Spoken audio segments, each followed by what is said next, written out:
This is by far one of the most thoughtful gifts I have ever gotten. Duke made this with his bare hands. I actually did make it with my bare hands because I found a workshop out in OC, which is not easy to do. And naturally, I decided to do it the day before Steph's birthday.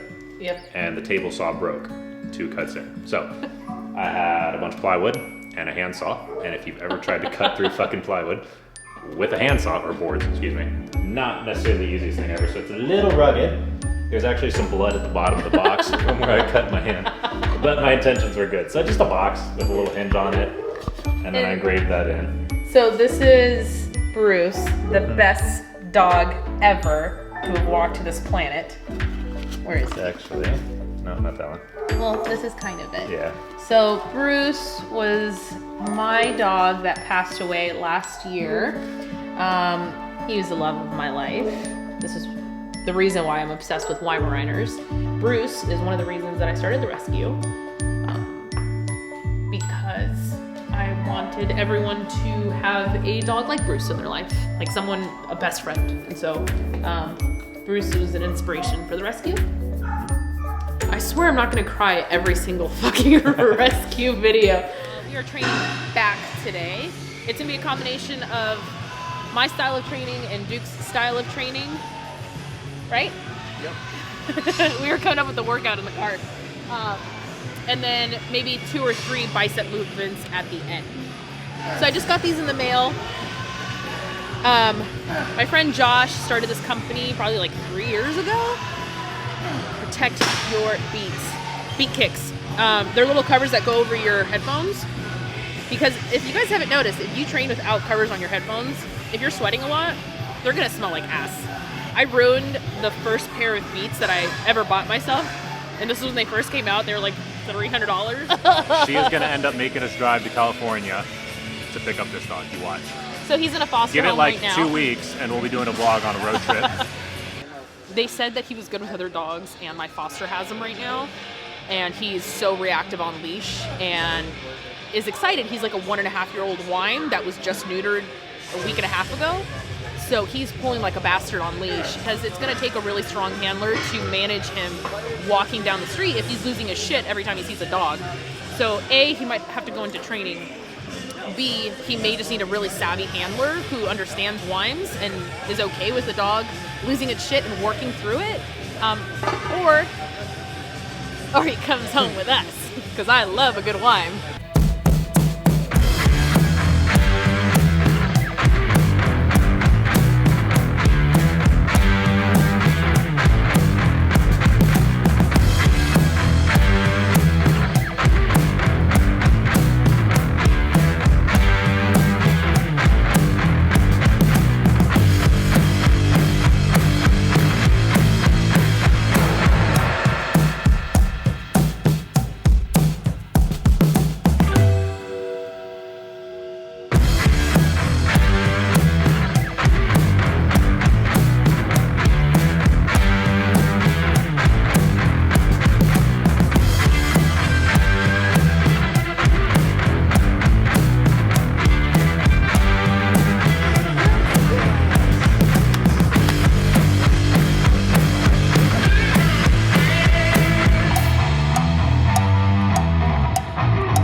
Probably been 2 years since I've done a rack pull. I mean, I haven't done it in a while. I tore my LT tendon in my left hand about 6 months ago, and I was doing DC training, which is basically progressive overload. So for back day, I would come in, I would do a width movement and then a thickness movement, and that was it for back. So it was maybe 3 to 4 working sets total, but very high intensity, max effort every single rep. Since I tore that tendon in my hand, I haven't done any rack pulls. I haven't done bent over rows. It's been pretty much Steph's style of training, which is hard and intense, but it's not necessarily throwing a lot of free weight around. The LT tendon, so you guys get an idea, is the tendon that holds your wrist and your thumb together. So this through here ripped off. It's pretty important for grip. Yeah, trying to grip something's been a little rough, so we'll see how rack pulls go today. We're not going to overdo it. Yeah, we're going to overdo it a little bit. No, we're not. These next two movements would be what I typically do for a DC day, so we're going to run Steph through it. Okay. See how she feels. Okay.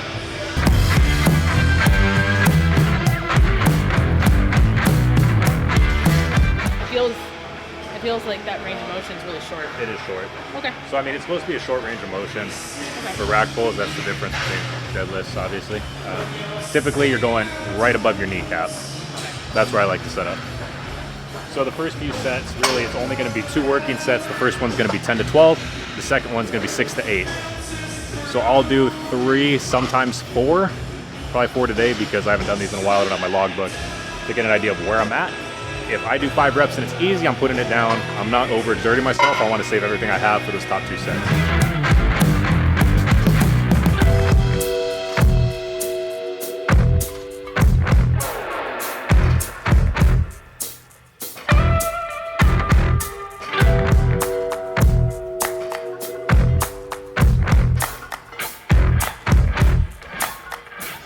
So, I mean, some pros of DC training, progressive overload training, it's like 45 minutes in the gym max.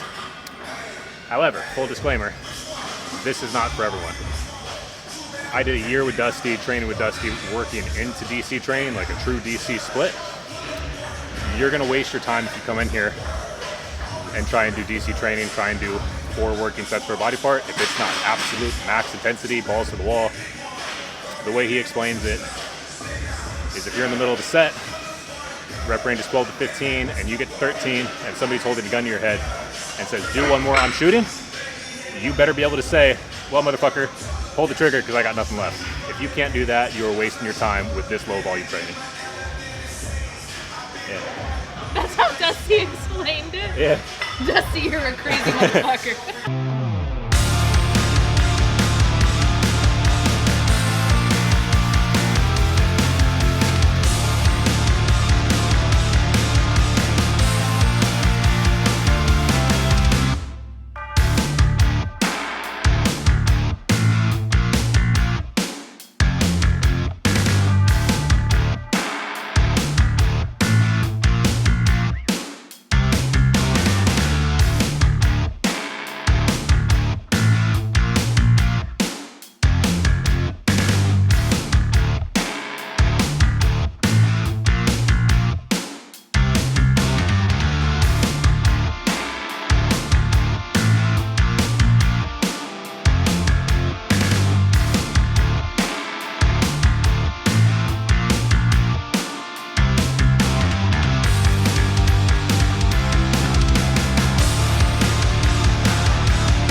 Well, that was our back workout. Yep. It was a little frustrating, to say the least. If it looked like it was a little bit all over, it's because it was all over.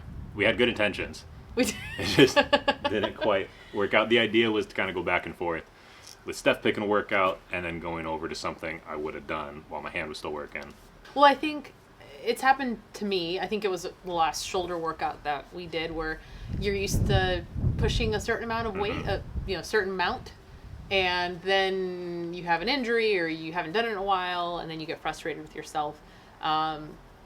So for Duke, having his hand not function mangled. at its mangled at its full potential. He gets frustrated when he can't pull as much weight as he used to, even last year. So I love free weight work for back. It's just trying to get back in a rhythm is a little tricky. Well, I think we've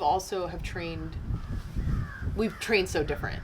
You know, so when we only have that short amount of time to get a workout in, like I love doing plyos in between. He has a really great metabolism, so he doesn't need to do plyos in between. He would like wither away to nothing if he did plyos in between. I need my heart rate to stay up in order to actually cut down and lean out. So our bodies are just so different and we need different things. Yeah. No, so it's just kind of altering those workouts so that we both get what we need and want out of our workout. Yeah. So like we've said it before, gym time, at least at this point in our life, is just our time together. Yeah. Outside of the house, away from the dogs. At some point, we'll definitely ramp it up.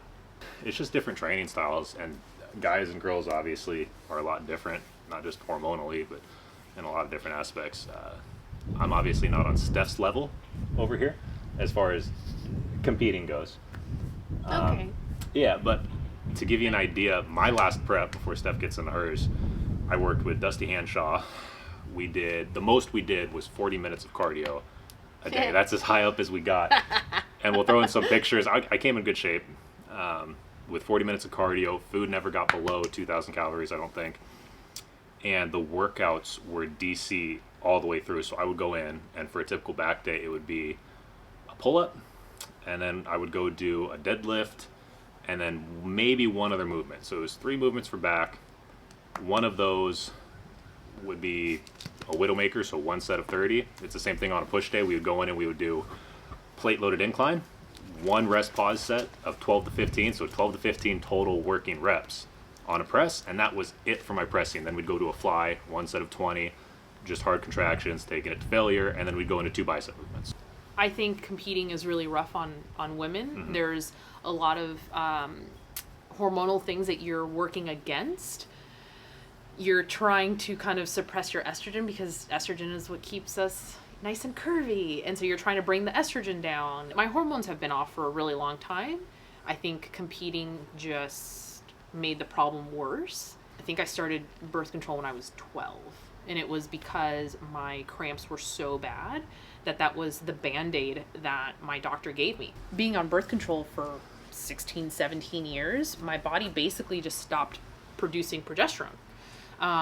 So no progesterone, very low testosterone. So 2.5 years ago, almost 3 years ago, I think, is when I started noticing that I was just constantly tired.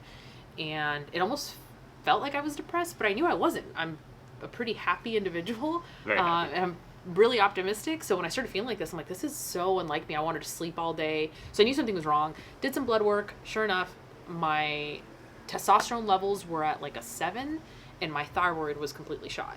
So since then, I have been on thyroid medication and 30 milligrams of a testosterone troche that I put under my tongue every morning. And that's really helped the last 2.5 years. And then I started feeling that same feeling again, probably about a month and a half ago, where it's just, I'm tired constantly and there's like zero motivation. And I know that there's things that need to get done. Like we have dogs, they need to be rotated. So got blood work done. And sure enough, Mr. Rogers, it came back super low again. So my testosterone's down to 13 or 14.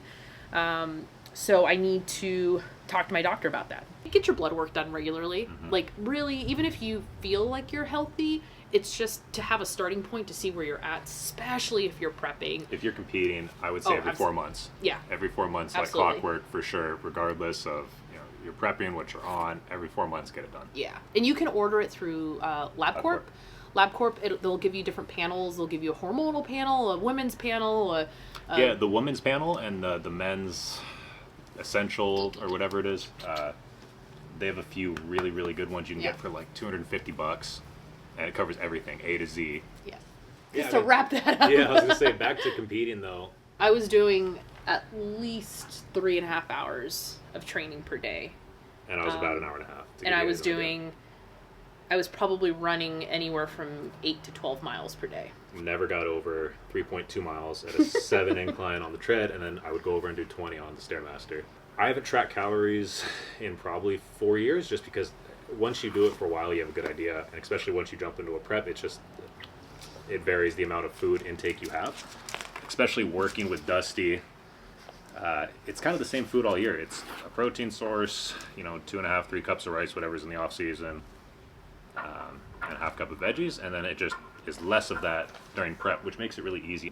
We never got below 2,000 calories. I think the lowest my food got, we were doing 6 to 7 ounces of protein with a half cup of rice for like 3 out of the 6 meals, and then the last 3 there was no carbs, but we'd have a 10-ounce flank steak for dinner. So I mean, definitely over 2,000 calories, 40 minutes of cardio, 40-minute workout tops. I was probably at 1,100 calories per On top day. of 2 hours of cardio and an hour and a half in the gym. And so, I was averaging 1 pound per week weight loss. Yeah, we so dropped obviously, 2 pounds every week of prep, for sure. So I was pretty happy with the conditioning that I brought to the stage, but when you're in it, you're like, I can be leaner, I can drop another 5 pounds. So you're really hard on yourself. Now looking back at pictures, I'm like, damn, I looked good. I should have been happy then. Highly recommend a coach. Oh, you absolutely need a coach. Yeah, and don't try to prep yourself, because it's a mind fuck. You're gonna look at pictures and not think that you're ready. It doesn't matter Yeah.